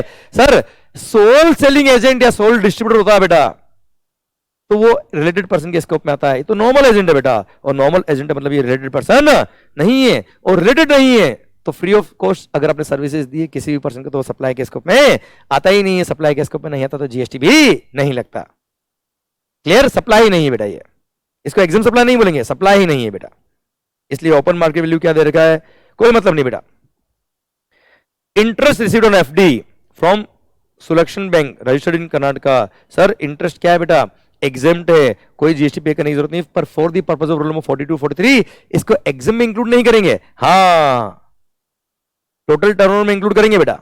ओके चलिए sir, received a debit note in respect of inward intra-state taxable supplies received in the financial year 2021 for the quantity difference as agreed। ठीक है sir, these inward supplies were used for all the goods manufactured in the factory। Date of debit note is 16 October बचा। Okay 16 अक्टूबर का debit note है, पर sir inward supply actually थी 20-21 की, कोई मतलब नहीं बेटा। सर जिस मंथ में डेबिट नोट इश्यू किया है उस मंथ में या उसके बाद आप क्रेडिट ले सकते हो बेटा। ओरिजिनल टैक्स इनवॉइस कब इश्यू हुआ उससे कोई कंसर्न नहीं है। क्लियर, सेक्शन नंबर 16 सबसेक्शन 4 की टाइम लिमिट बोलती है क्या डेबिट नोट के बेस पे क्रेडिट लेना है, तो डेबिट नोट जब इश्यू हुआ है उस फाइनेंशियल ईयर में या उसके बाद 30 नवंबर या actual filing of annual return whichever is earlier is the time limit बेटा। उसका ओरिजिनल टैक्स इनवॉइस कब इश्यू हुआ उससे मतलब नहीं है। क्लियर, तो ऐसे केस में भाइयों हम बात करें कौन सा महीने की बेटा, अक्टूबर 23 की बात करें बेटा हम, तो अक्टूबर 23 में इसका आईटीसी मिलेगा, कोई तकलीफ वाली बात नहीं है, ये इंट्रास्टेट का था, तो सी और एस का आईटीसी आपको मिल जाएगा बच्चा। ठीक है, चलिए sir. Solar panels installed in the factory for providing electricity to be used in the factory, intrastate बेटा। अब ध्यान देना बच्चों, यहाँ पे आरटीपी ने सॉल्यूशन जो दिया थोड़ा सा मेरा गला नहीं उतरता बेटा, थोड़ा मुझे डिस्प्यूटेड लगता है, पर जो आई से ने आंसर दिया वही फॉलो करे एग्जाम्स के लिए भी बेटा। आप तो सर सोलर पैनल को इन्होंने माना है क्या इमूवेबल प्रॉपर्टी बेटा। अब इमूवेबल प्रॉपर्टी के केस में कंस्ट्रक्शन ऑफ इमूवेबल प्रॉपर्टी का कोई क्रेडिट नहीं मिलता है, एक्सेप्ट अगर प्लांट और मशीनरी के लिए काम आया तो बेटा। और सोलर पैनल अपने आप में एक अलग चीज है बेटा, वो प्लांट और मशीनरी जो प्रोडक्शन में काम आती है उसका पार्ट नहीं है, इसलिए आईसीआई ने आंसर दिया कि this is an immovable property. और इमूवेबल प्रॉपर्टी के कंस्ट्रक्शन के लिए, इरेक्शन के लिए, इंस्टॉलेशन के लिए कोई भी गुड्स और सर्विस काम नहीं तो ब्लॉक क्रेडिट में कवर है, इसलिए इसका आईटीसी नहीं मिलेगा। आप भी यही मान के चलिएगा बेटा। ओके, चलिए सर। फिर purchased employ uniform for 1000 employees, interested, interested मतलब आईजीएसटी बेटा। Uniform worth rupees 3 lakh were necessary to ensure safety of the workers while carrying out the manufacturing activity beta. Clear? Remaining uniform worth rupees 4 lakh were sometimes worn by the employees outside the factory for personal purpose only beta. तो ये मानेंगे कि 7 लाख में से 3 लाख पे जो आपने GST पे किया होगा उसका आईटीसी मिल जाएगा। 4 लाख को मानेंगे क्या पर्सनल पर्पस में काम है, उस यूनिफॉर्म का आपको आईटीसी नहीं मिलेगा। क्लियर? डन। एडिशनल इंफॉर्मेशन देखते बेटा। The company provided a corporate guarantee of rupees, company ने प्रोवाइड करी बेटा corporate guarantee of rupees 2 crore to Lakshmi logistics limited, its related concern having registered office in the state of Karnataka. हम कहा गए बेटा भाइयों, हम भी कहा के कर्नाटका के, इसका रिलेटेड पर्सन भी कहा है कर्नाटका में, for loan availed by the letter from Janardan bank limited Karnataka. और कॉर्पोरेट गारंटी के केस में मैंने बताया आपको, ये इंपॉर्टेंट पॉइंट है, एग्जाम के लिए आएगा, जैसे इसमें पूछा है बेटा। कॉर्पोरेट गारंटी के केस में 1% ऑफ द गारंटी गिवन और actual commission received whichever is earlier, actual commission कुछ दे नहीं रखा है तो मानेंगे 2 lakh is the value supply being 1% of 2 crore बेटा। ठीक है, सी और एस की लायबिलिटी आएगी बेटा इस पे। Then the accountant of the company did not claim any ITC in respect of debit note received for the reason that original purchase related to earlier years. ये जो डेबिट नोट है बेटा उसके बारे में बात करा बेटा। ये The original purchase related to earlier years for which ITC claim eligibility was over। तो सर ये अकाउंटेंट जो ना बेटा, इसलिए चार्टर्ड अकाउंटेंट नहीं बना बेटा वो। क्लियर? और सर अकाउंटेंट को नॉलेज तो है पर पूरा नहीं बेटा। और यहां बोला है क्या अमेंडमेंट ऑलरेडी हो गया बेटा। ऑलरेडी कब से अमेंडमेंट हुआ और बोल दिया क्या सर ओरिजिनल इनवॉइस कब का इशू हुआ उससे मतलब नहीं है, डेबिट नोट कब इशू हुआ उससे ही मतलब है बेटा, इसलिए इससे मतलब नहीं है बेटा, हम तो आईटीसी लेंगे बेटा। Rates of CGST, SGST and IGST are 9, 9 and 18% respectively for both inward and outward supply of goods and services except special packing boxes as applicable rate of GST was 6, 6, 12%। पर सर स्पेशल पैकिंग बॉक्स भी main supply का part बनेगा, principal supply का part बनेगा, इसलिए special rate जो उसकी देर की बॉक्स की कोई मतलब नहीं है।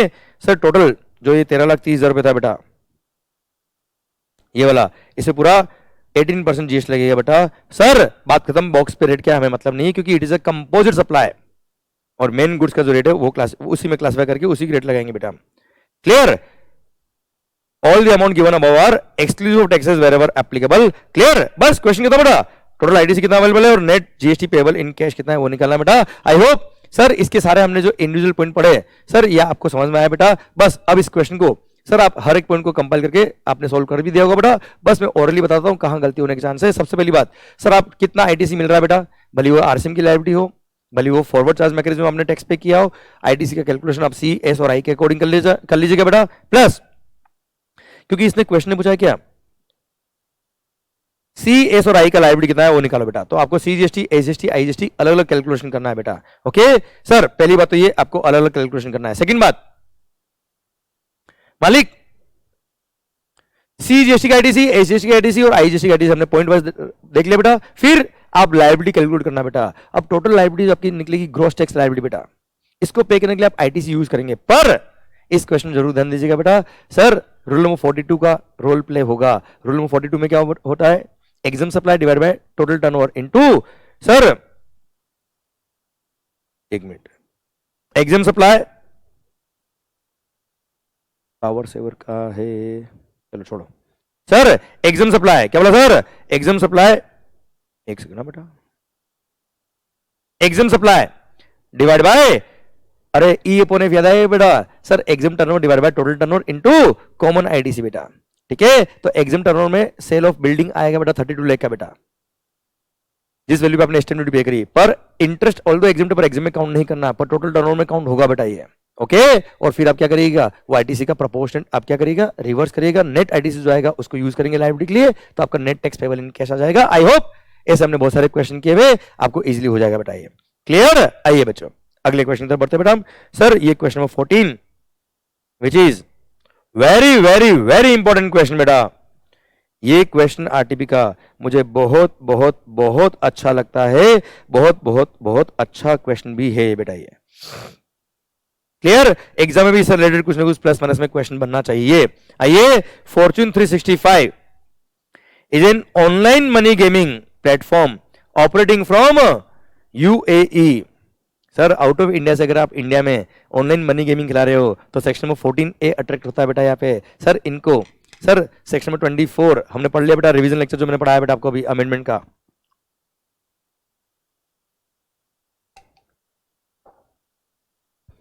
इनको कंपलसरी रजिस्ट्रेशन है, क्लियर। रिटर्न फाइल करने पड़ेंगे, टैक्स पे करने पड़ेंगे, भले रेसिडेंट जीएसटी में रजिस्टर्ड हो नहीं हो, उससे कंसर्न नहीं है, टैक्स इनको पे करना है बेटा, पढ़ना। It provides its users a platform to play and win money in different games, ठीक है साहब। सर ये क्या करेंगे सर, डिफरेंट गेम्स प्रोवाइड करने के लिए इन्होंने एक प्लेटफॉर्म बना रखा है बेटा, that are available on its portal बेटा। आइए मालिक, ठीक है सर, अभी लैपटॉप बार बार बंद नहीं होगा, okay sir. In the month of December player A N unregistered person, ये रजिस्टर्ड हो या अनरजिस्टर्ड कोई फर्क नहीं पड़ता आंसर में बेटा, located in India deposited in amount of rupees 10,000 inclusive of GST in the master wallet available on the portal of Fortune 365. Okay. Subsequently, the following transactions were undertaken by player A in the said month बेटा। पहली बात तो ये out of India का जो platform है Fortune 365, ये online money gaming platform है बेटा। सर रूल नंबर 31B बोलता है क्या, जितना अमाउंट डिपॉजिट किया है that's what is called value supply, बात खत्म। और उस पर लग जाएगा क्या, जीएसटी। सिंस ये इंक्लूसिव जीएसटी है बेटा तो क्या मान लेंगे 10,000 इंक्लूडिंग जीएसटी। सबसे पहला जीएसटी तो इस 10,000 पे लगा दो बेटा, 10,000 डिवाइड बाय, अच्छा रेट ऑफ टैक्स इज 28% बेटा, तो 10,000 डिवाइड बाय 128 इंटू 28, सर 2187.5, ये आपका जीएसटी सर हो गया किस पर, ऑनलाइन मनी गेमिंग पे। और आपको पता है बेटा क्या, किसी भी ट्रांजेक्शन पर अगर टैक्स लगता है वो अगर सर वो पॉइंट्स मेरा डेसिमल मारा तो नियरेस्ट मल्टीपल ऑफ रुपी, तो यहाँ पे कितना आ जाएगा 2188 कर देना आप राउंड ऑफ करके बेटा। ट्रांजेक्शन वाइज देखते बेटा हमेशा टैक्स का अमाउंट 2188 टैक्स का अमाउंट हो गया बेटा। तो एक तरह से देखा जाए तो 10,000 में से जैसे 10,000 जमा करा है 2188 तो सरकार ले गई बेटा। नाउ फॉलोइंग ट्रांजेक्शन बेटा, player A utilise the amount of rupees 2,000 from the master wallet towards playing in. ध्यान देना बेटा, इस क्वेश्चन में बहुत सारे बच्चों को कंफ्यूजन हुआ है, ध्यान से सुनना इस क्वेश्चन को, बड़ा अच्छा है, दिखने में इजी दिख रहा है पर अच्छा पॉइंट है इसके अंदर बेटा। Player A utilise the amount of rupees 2,000 from the master wallet towards playing a virtual racing game on the portal and as a winning amount 10,000 was created in the master wallet of player A। मतलब 2,000 रुपए का इसने game खेला, जीत गए, 10,000 रुपए आ गए बेटा, wallet में ट्रांसफर कर दिए बेटा इसके। ओके तो सर एक काम करो बेटा, एक्चुअली बाद में अपने को पूछा है बेटा क्या क्या, based on the information provided above answer the following question provided in providing brief reasons बेटा, ठीक है। फर्स्ट क्या है, अच्छा एक बार यहाँ पे भी दे रखा है, rate of GST applicable is 28%, ignore the bifurcation of CGST into C, S और आई बेटा, ठीक है। सर हम 28% टैक्स निकालेंगे बेटा, okay. Compute the total GST payable on the aforesaid given transactions बेटा, ठीक है। Determine the net GST net amount transferred by player A to his bank account after the aforesaid transaction. सारे कारनामे कर दिए, फिर जितने पैसे बच गए उसने अपने बैंक में ट्रांसफर किया, तो कितना अमाउंट बचा होगा, कितना ट्रांसफर किया, that is the point. Ascertain whether Fortune 365 is required to obtain registration under GST in India. Yes, compulsory registration है बेटा इसका। Will your answer be different if player A is registered under GST? No, हमारा answer कोई change नहीं होगा बेटा।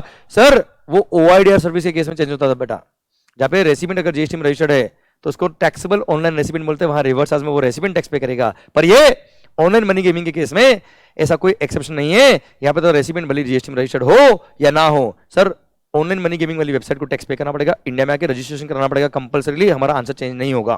ठीक है, तो ये तो आंसर हमने देख लिया बेटा। आइए, कितना जीएसटी पे करना है और कितना लास्ट में पैसे बचे और कितना ट्रांसफर किया इसने। अच्छा चलो एक काम करते हैं, हम यहाँ हिसाब करते जाते बेटा। 10,000 रुपए इसने सबसे पहले जमा कराया बेटा, उसमें से 2188 ये रहा जीएसटी का अमाउंट बेटा, ये गवर्नमेंट लगे बेटा, लिखते जाओ साथ में जीएसटी। फिर इसमें से 2,000 रुपए का उसने गेम खेला बेटा, क्लियर। अच्छा पूरे 10,000 पे वैसे ही जीएसटी लग गया, तो 2,000 का जो गेम खेला उसमें जीएसटी ऑलरेडी लग गया बेटा। अच्छा फिर 10,000 रुपए जीता बेटा है, तो 10,000 रुपए इसके अमाउंट में वापस क्या होंगे बेटा, डिपॉजिट हो गए होंगे बेटा।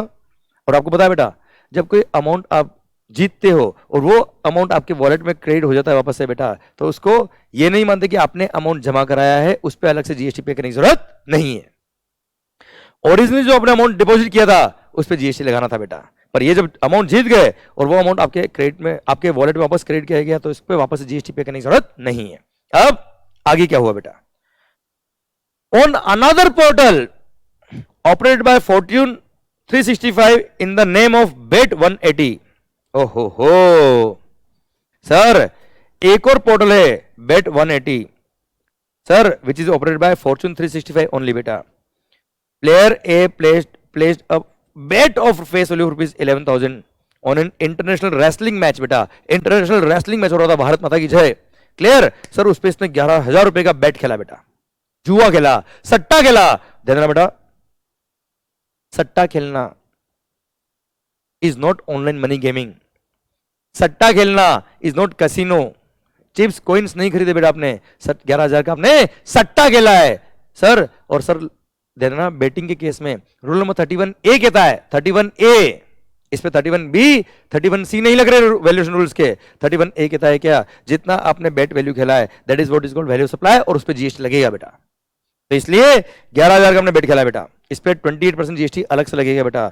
The amount for such bet was paid by the master wallet of player A, master wallet से पे किया हमें कंसर्न नहीं है, आपको जीएसटी पे करना पड़ेगा बेटा। However he lost the bet and hence the bet amount of rupees 11,000 with applicable taxes was transferred from the master wallet to bank account of Bet 180 बेटा। तो सर 11,000 प्लस उस पे जो जीएसटी था ये बेट के अकाउंट, बेट 180 के अकाउंट में ट्रांसफर कर दिया बेटा। तो सर लग गए अपने ये 11,000 तो बेट के पैसे गए बेटा, प्लस 11,000 पर भाइयों 28% टैक्स अलग से और लगेगा 3080। सर ये भी गया बेटा अपने अकाउंट से जीएसटी, क्लियर, लग गए बेटा अपने, तो लूट गए, बर्बाद हो गए। फिर खत्म, player A transfer the balance amount from the master wallet to his bank account after the aforesaid transactions. Assume all the above transactions to be exclusive of GST unless otherwise specified. Clear? तो बताइए अब sir कितना wallet से इसने fund अपने bank में transfer किया होगा बेटा। सर देना बेटा, अगर कोई अमाउंट बच जाता है और अगर अपने बैंक में ट्रांसफर करते हो तो ऐसे केस में उस पर कोई जीएसटी रिफंड नहीं मिलता है बेटा। तो सर देखिए सर 10,000 में से करिए कैलकुलेट, देखो अपने से पूछा है क्या, दो क्वेश्चन। कंप्यूट दी जीएसटी पेबल, जीएसटी पेबल कितना बेटा, ये 2188 जो ओरिजिनल 10,000 जब जमा करा है उस पर लग गया, और ये बेट पर आपने 3080 जीएसटी और पे किया। तो सर 2188 प्लस 3080, सर ये हो गया आपका क्या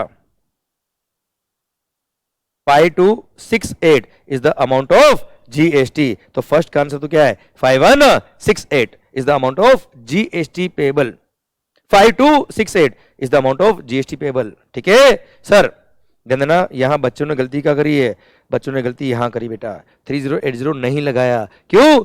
उनको लगा हमारे वॉलेट में ऑलरेडी जीएसटी लग गया है, अब उससे कितने ही गेम खेल लो उस पर जीएसटी अलग से पे नहीं करना है। अरे अग्रीड, पर कितनी गेम खेल लो बेटा, या कैसीनो में खेल लो चलेगा, पर आपने क्या किया है सर बेट लगाई है, और बेट न तो आपका सर कॉइन से, चिप से, नहीं आपका ऑनलाइन मनी गेमिंग है बेटा। इसलिए इस पे रूल नंबर 31A की वजह से जीएसटी लगाया बेटा। अच्छा यही अगर बेट नहीं होता, यही होता है क्या, आपने उसी ये जो ऑनलाइन मनी गेमिंग था बेटा उसमें कोई और गेम खेला होता बेटा ऑनलाइन, तो ऐसे केस में ये जो 3080 था वो नहीं लगता बेटा, क्योंकि ऑलरेडी 10,000 रुपए आप टैक्स पे कर चुके हो बेटा। और ये तो विनिंग अमाउंट है बेटा, विनिंग अमाउंट पे कभी भी जीएसटी नहीं लगता बेटा, है ना। आई रिपीट, वापस सुना ध्यान से मैंने क्या बोला बेटा, अगर यही बेट नहीं होता, यही अगर कोई ऑनलाइन मनी गेमिंग होता तो ये जीएसटी नहीं लगता, क्योंकि आपने पूरे वॉलेट के अमाउंट पे ऑलरेडी जीएसटी पे कर दिया बेटा, ठीक है। चलिए सर का अब देखिए सर, ये तो हो गया 52,368 जीएसटी का अमाउंट बेटा, ओके। 10,000 में से 2188 लेस करो, ठीक है, ये लेस ऐड करके जो अमाउंट आएगा दिस इज द, चलो कर लेते ना सर, 10,000 माइनस 2188 माइनस 2000 प्लस करो 10,000 जो जीत के ऊपर आपको पैसा आया है बेटा, माइनस करेंगे वापस 11,000 माइनस करेंगे 3080, ले बढ़िया, बच गया लड्डू बेटा आपका, ले जाओ घर पे बेटा, कितना 1732 सर, इतना ही बचेगा, बैंक में ट्रांसफर करना, भारत में जय करना बेटा, क्लियर, डन। थर्ड आंसर हमने ऑलरेडी बात करी थी कि रजिस्टर्ड हो ना हो कोई फर्क नहीं पड़ता बेटा इसमें। आइए 15 sir, Bindusara commences the business of supplying taxable goods locally within the state of Rajasthan in the month of April. इसने बिजनेस कमेंस किया बेटा, he is not yet registered under GST as his aggregate turnover reaches ₹8 lakh by the end of the month of June. ठीक है, Bindusara starts exploring the option to sell the goods supplied by him within the Rajasthan on popular electronic commerce platform. चलेगा बेटा, E Vastu store by listing the goods on the said platform. चलेगा बेटा sir, आप registered नहीं फिर भी चलेगा बेटा। He approaches you for advice on the following issues. Bindusara wishes to continue his business without GST registration बेटा, चलेगा, since it will enhance the compliance burden under GST law. Sir allow कर दिया इस बार बेटा, आप ई कॉमर्स प्लेटफॉर्म के through supply कर रहे हो गुड्स, तो भी जब तक आपका टर्नओवर 20 लाख का लिमिट क्रॉस नहीं करता, threshold limit for registration cross नहीं करता, क्लियर, 10 लाख 20 लाख या 40 लाख एज द केस में बेचा, तब तक आप जीएसटी रजिस्ट्रेशन के लिए रिक्वायर्ड नहीं हो कंपल्सरीली बेटा। Sir can he supply the goods through e-vastu store without opting GST registration? Yes, you are required to advise him बेटा, yes वो विदाउट रजिस्ट्रेशन अप्लाई कर सकता, पर कंडीशन क्या बेटा, वही कि आपको पोर्टल पे जाके अपने पेन बेस्ड एक एनरोलमेंट नंबर लेना पड़ेगा बेटा। सर आप इंटरसेट सप्लाई नहीं कर सकते, याद है बेटा एग्जामिनेशन की कंडीशन थी बेटा, वो कंडीशन लिखा नहीं आपको बेटा इसके अंदर। फिर discuss the GST implications in case Bindusara supplies goods through electronic commerce platform E Vastu store.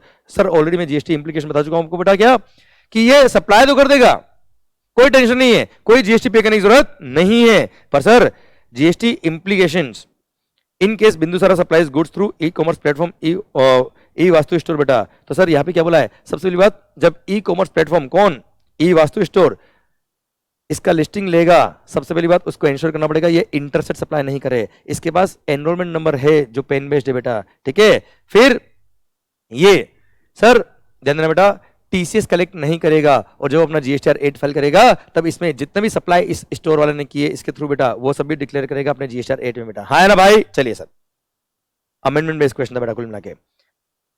A limited is registered under GST in the state of Rajasthan, Delhi, Haryana and Punjab, very good.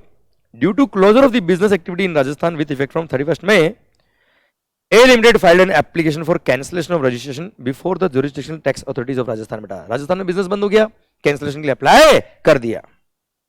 The application for cancellation of registration was filed on June 30th, 2023, ठीक है साहब।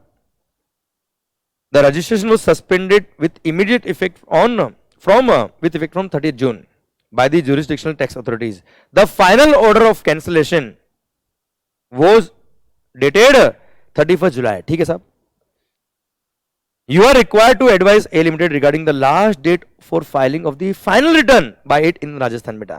अरे final return कब file करना पड़ता बेटा, effective date of cancellation क्या था बेटा आपका 30 जून, या ऑर्डर ऑफ कैंसिलेशन क्या था बेटा 31 जुलाई, विच इज लेटर वहां से 3 महीने बेटा, है ना, clear.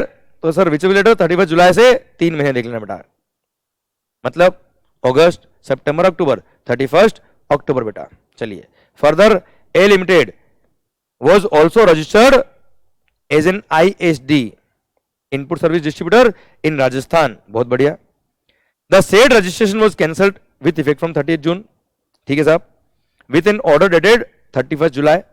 Advise whether the final return is required to be filed upon cancellation of ISD registration by A Limited. If yes, what is the due date of filing the said final return बेटा। Sir ISD के respect में कोई final return file करने की जरूरत नहीं होती है, क्लियर। तो इसको नॉर्मल जो रजिस्ट्रेशन कैंसिल हुआ है उसके रेस्पेक्ट में इसको फाइनल रिटर्न फाइल करना पड़ेगा, पर एज एन आईएसडी इसको कोई फाइनल रिटर्न फाइल करने की जरूरत नहीं है। आओ मालिक सरकार, question number 17, Zebrix registered in Delhi enters into a contract with Shine Limited, an advertisement company. Sir, again amendment based beta. Advertisement company located and registered in Gurugram, Haryana, to arrange the display of an advertisement of Zebrix newly launched product on the hoarding placed in Marine Drive, Mumbai, Maharashtra for initial 3 months of the launch of the product. बेटा first 3 महीने के लिए इसको क्या करना है sir, advertisement देना है बेटा। अब सुनना बच्चे ध्यान से, सिंपल सी बात यह है कि जेब्रिक्स कहाँ है बेटा, दिल्ली में बेटा। एडवर्टीजमेंट कंपनी कहाँ है बच्चे, गुरुग्राम हरियाणा में बच्चा।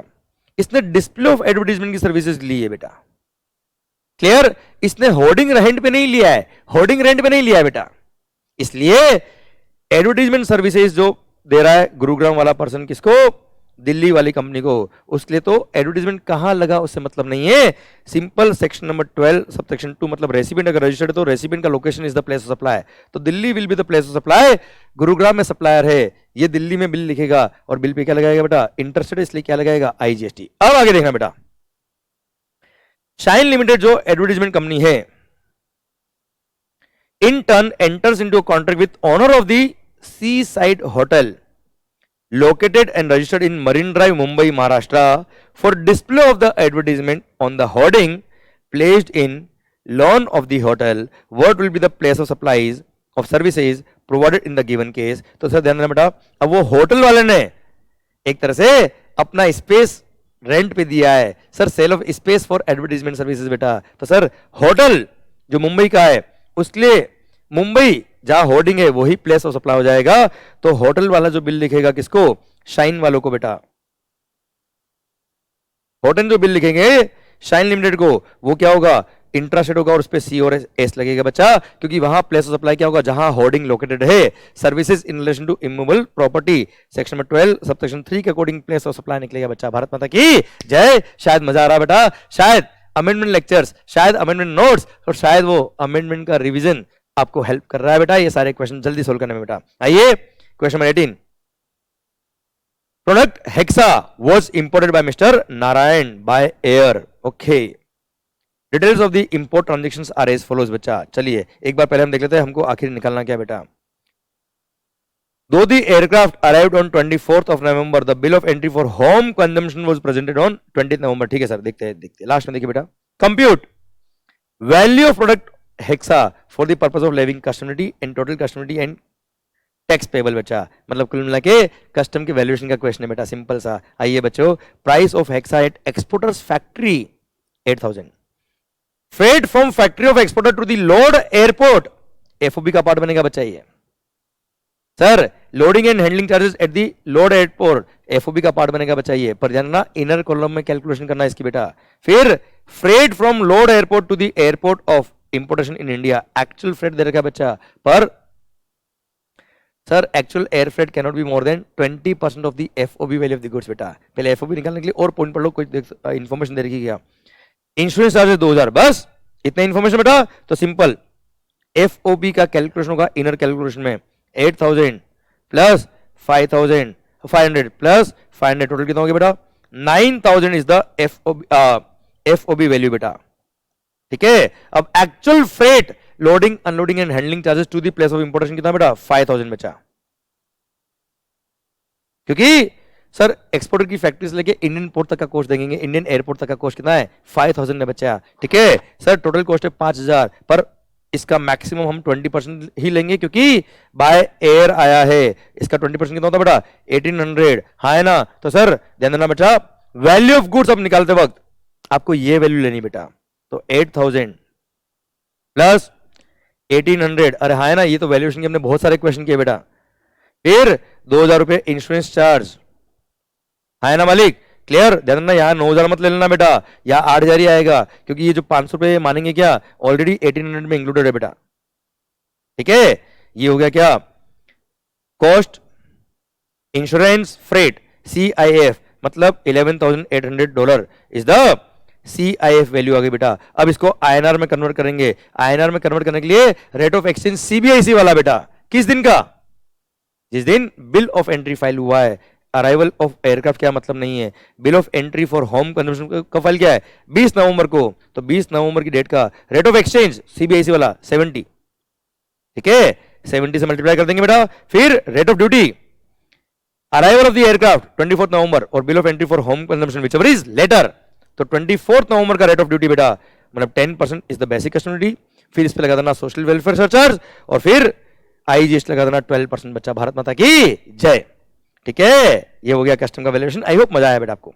आइए, Shivansh limited imported a machine from Germany for ₹180 lakhs during the month of March 2022 on payment of all duties of customs. ठीक है sir, due to some technical manufacturing defect in the machine was exported, sent back बेटा। याद आया बेटा? अब repairing के लिए बाहर भेजी बेटा आपने to the supplier for repairs in October. The machine was re-imported without being remanufacturing or reprocessed in August 2023 बेटा। मतलब अक्टूबर 22 में भेजा, अगस्त में वापस मशीन आ गई बेटा, विद इन 3 ईयर वापस आ गई विदाउट बीइंग रीमैन्युफैक्चर्ड। तो फेयर कॉस्ट ऑफ रिपेयरिंग बेटा। सर याद आया बेटा? Fair cost of repairing including cost of materials used in such repairing plus freight and insurance both ways पे GST लगेगा बेटा। Since the machine was under warranty period, repairs was carried out free of cost, उससे कोई फर्क नहीं पड़ता बेटा।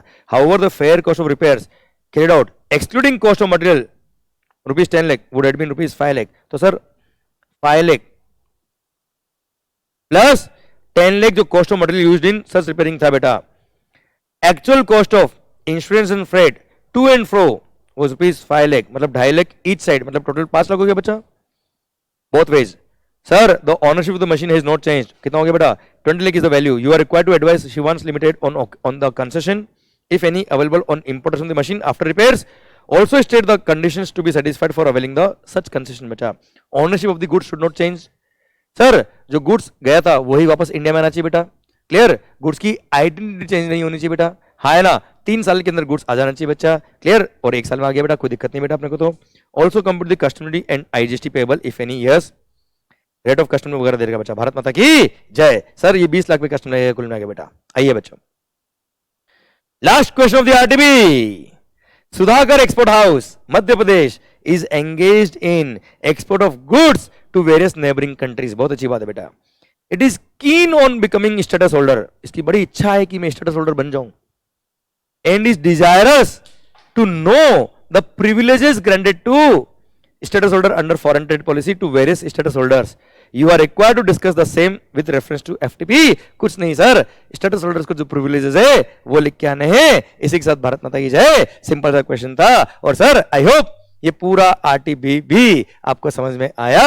I hope sir पूरा RTP के जो कुछ पॉइंट बड़े अच्छे थे, जैसे वो बेट वैल्यू वाला बेटा पॉइंट, फॉर्च्यून 365 वाला बेटा। क्लियर? सर स्टार्टिंग के जो केस स्टडी बेस्ड MCQs थे बेटा वो, फिर एक 14 मार्क का जो बड़ा क्वेश्चन था उसमें सर प्रोपोर्शनैलिटी से रिवर्स करने वाला जो पॉइंट था वो बेटा वो। क्लियर? और 1-2 पॉइंट इसके अंदर बड़े अच्छे थे बेटा।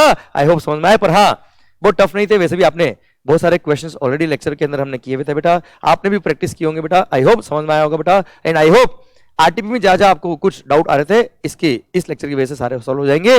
एंड हाँ सर मैंने आपको ऑलरेडी बोल दिया वैसे शुरुआत में, सर ये RTP का लेक्चर भी बड़ा इंपॉर्टेंट है। प्लस जो अमेंडमेंट का रिवीजन लेक्चर मैंने अपलोड किया यूट्यूब पर वो जरूर देखिएगा सर। अपने सारे दोस्तों को में शेयर करिएगा, अपने फ्रेंड सर्कल में शेयर करिएगा, क्योंकि उसकी वजह से हो सकता है आपके 15 से 20 मार्क के क्वेश्चन एग्जाम में एज इट इज मिल जाए बेटा। ठीक है? 4-5 पॉइंट 5-6 पॉइंट इनफैक्ट मिनिमम मिलेंगे ही मिलेंगे एग्जाम में बेटा आपको। All the best guys. माहौल जबरदस्त शानदार। ध्यान देना बच्चा, अभी लगभग सर एग्जाम में 20 दिन बाकी है इंडर टेक्स एग्जाम में बेटा। ठीक है? मैंने 20 दिन पहले ही आपको बता दिया कि ये सारे पॉइंट इंपॉर्टेंट है जो आपको पढ़ने, जो अमेंडमेंट के रिवीजन लेक्चर में बताया मैंने आपको बेटा। तो मस्त होके पढ़िए, खुश होके पढ़िए, which is more important. And yes आपकी सफलता के लिए हम जुझारू है। We all are with you guys. All the best. Don't lose your confidence. बनाए रखिए अपना कॉन्फिडेंस, हिम्मत बना के रखिए, क्योंकि अभी नहीं तो कभी नहीं, अपना टाइम आ गया है। लगा दो अपना पूरा दम। भारत माता की जय।